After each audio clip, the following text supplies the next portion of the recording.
అల్లూరు జిల్లా చింతూరు మండలం చెట్టి వీరాపురం గ్రామాలు వరద ముంపుకు గురవుతున్న అధికారులు పట్టించుకోవడం లేదని గ్రామస్తులు ఆవేదన వ్యక్తం చేశారు. చెట్టి గ్రామం నుంచి చింతూరు ప్రధాన సెంటర్ వరకు ఐటీడీ వరకు ర్యాలీ చేస్తారు. ఈ మేరకు అసిస్టెంట్ ప్రాజెక్ట్ ఆఫీసర్కు వినతిపత్రం అందించారు.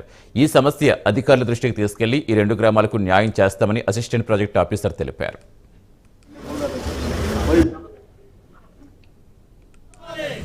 మాది ముంపు గ్రామం 2022 కూడా మొత్తం మునిగి ఇల్లు కూడా కూలిపోయిన పరిస్థితి అండి.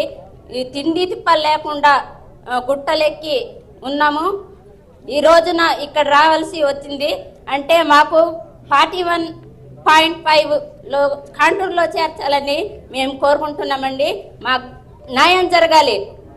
ఎందుకంటే ప్రతి సంవత్సరం మేము వరదల్లో ఇరుక్కొని పోయినా కూడా మేము ప్రభుత్వ దృష్టికి మా ఊరు చట్టి వీరపురం అనేది కూడా పేరు లేదు అనే విషయంకి వస్తే చాలా బాధాకరమైన విషయం అండి.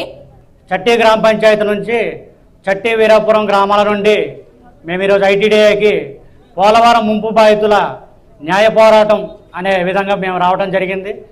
ఇందులో ముఖ్య ఉద్దేశం ఏంటంటే మా గ్రామాలు ప్రతి సంవత్సరం మునిగి మా రైతులకు కానీ మా ఊళ్ళో ఉన్న వాళ్ళకి ఎటువంటి పనులు లేకుండా పోవడం వల్ల మాకు ఏ ప్రభుత్వం కానీ అధికారులు కానీ పట్టించుకోవటం లేదని ఈ రోజున మేము తెలియజేయడానికి ఇక్కడ దాకా రావడం జరిగింది.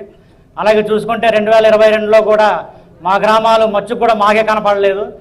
ఇన్ని బాధలు పడుతున్నా ఏ అధికారి కూడా పట్టించుకోవడం లేదని చెప్పి ఎన్నోసార్లు అధికారులకు కానీ గ్రీవెన్స్లకు కానీ మేము ఎన్ని అప్లికేషన్లు పెట్టినా ఎవరు పట్టించుకోవట్లేదని